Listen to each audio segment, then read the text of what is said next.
The following is a continuous narrative from the character's perspective, without any number symbols or punctuation marks, only text. The quiet hum of the refrigerator in our apartment used to be a comforting sound, a steady background note to our life, Mark and mine. I remember those early days with such clarity. A vibrant tapestry woven with laughter, shared dreams, and a profound sense of belonging I truly believed in forever with Mark. He was my anchor, my safe harbor, my best friend and lover, all rolled into one perfect person. We planned our future together, every detail, from the color of our hypothetical kitchen cabinets to the names of our non-existent children. A sweet symphony of what-ifs that felt so real, so attainable. Then slowly, almost imperceptibly, the music started to fade. A little discord crept in. Not a harsh clang, but a subtle flattening of notes, a dulling of the vibrancy. I attributed it to the usual suspects: stress at work, the mundane routine of adulting, the natural evolution of a long-term relationship.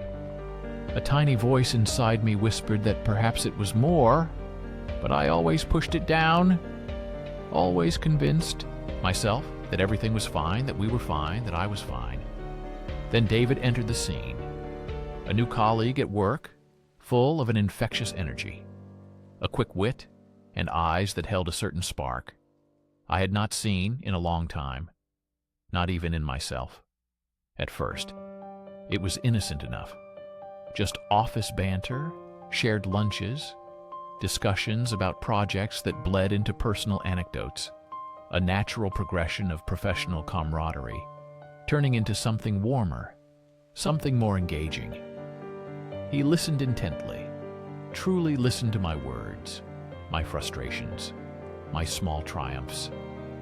In a way I realized Mark had stopped doing, or perhaps I had stopped noticing Mark doing.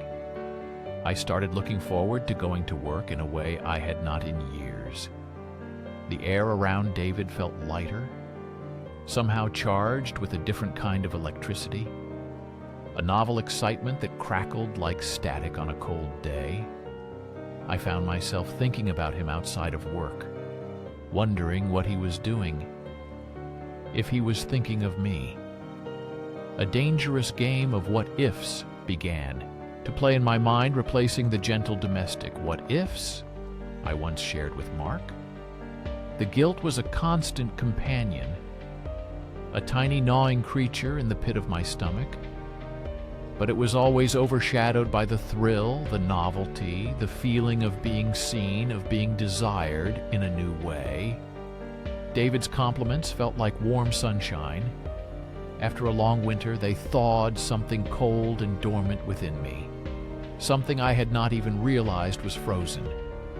I told myself it was harmless, just friendship, just a harmless flirtation, just a way to feel alive again, a temporary escape from the quiet hum that had become so monotonous. But deep down, I knew I was lying to myself, lying to Mark, and most painfully lying to the person I saw in the mirror every morning. The lines between right and wrong blurred, softened by the intoxicating haze of attention and nascent affection. I began to carve out secret spaces in my day, mental compartments where David resided untouched by the reality of my life.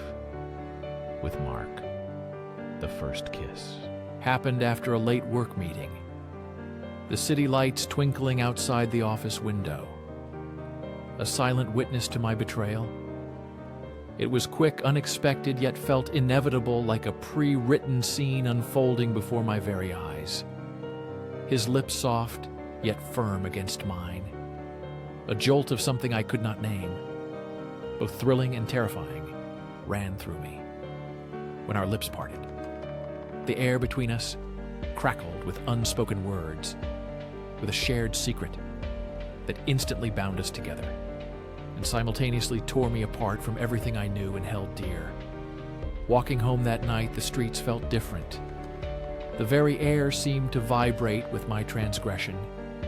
The familiar route to our apartment was suddenly fraught with a heavy weight, a secret that pulsed beneath my skin.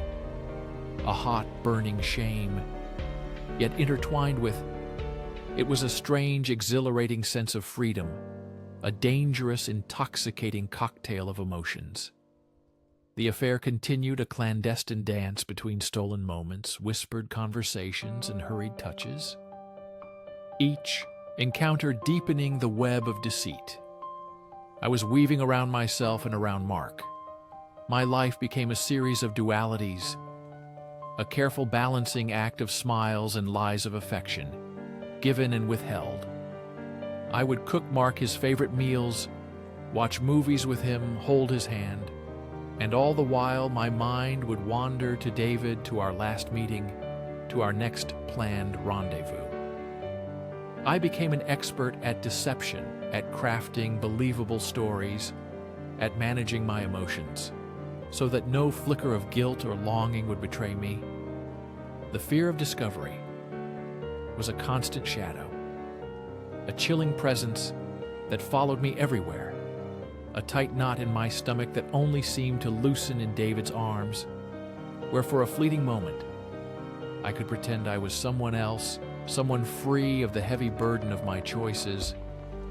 I convinced myself I was unhappy that Mark and I had grown apart, that I deserved more, that David offered something essential that was missing from my life with Mark. These rationalizations were a flimsy shield against the onslaught of my conscience, a desperate attempt to justify the unjustifiable.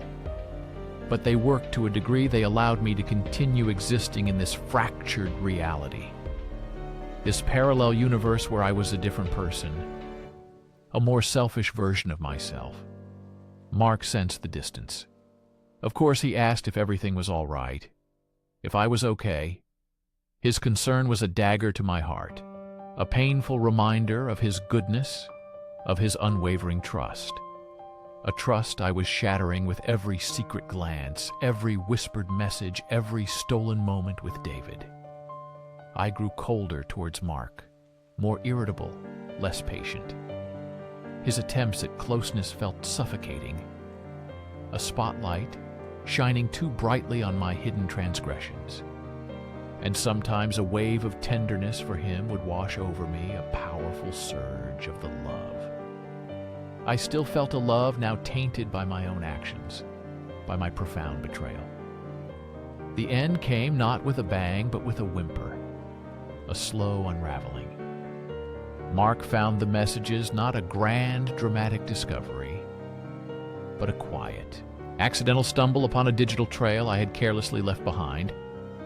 The look on his face was something I will never forget, a mask of confusion giving way to dawning horror, then a deep, bone-chilling sadness that radiated from his very being like a palpable force. His eyes, those kind, loving eyes that had always looked at me with adoration, now held a profound desolation, a brokenness that mirrored the wreckage of our relationship.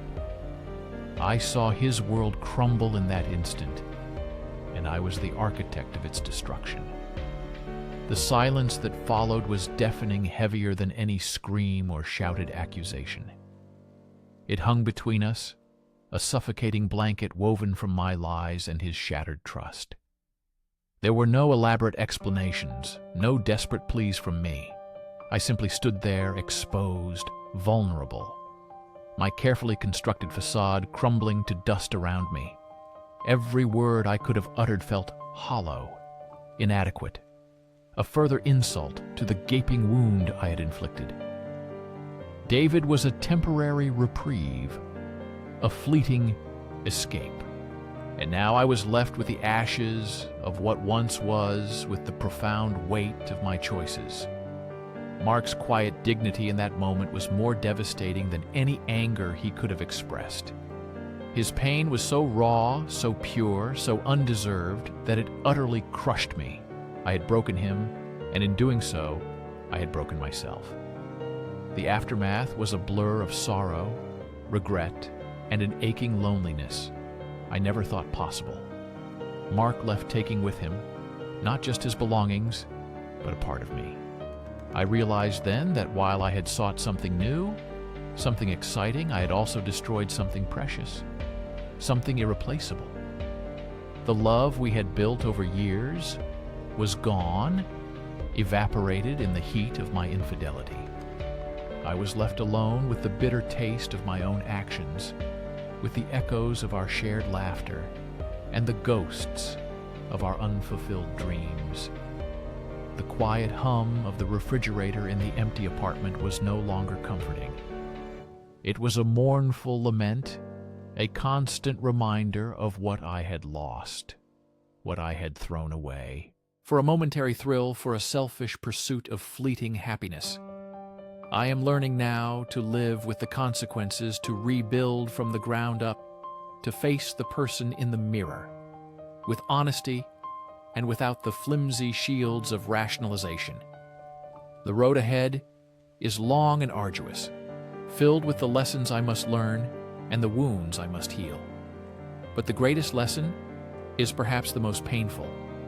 The true cost of betrayal is not just the pain inflicted upon another, but the irreparable damage done to one's own soul and the permanent scar it leaves on the tapestry of a life once filled with promise and shared tomorrows.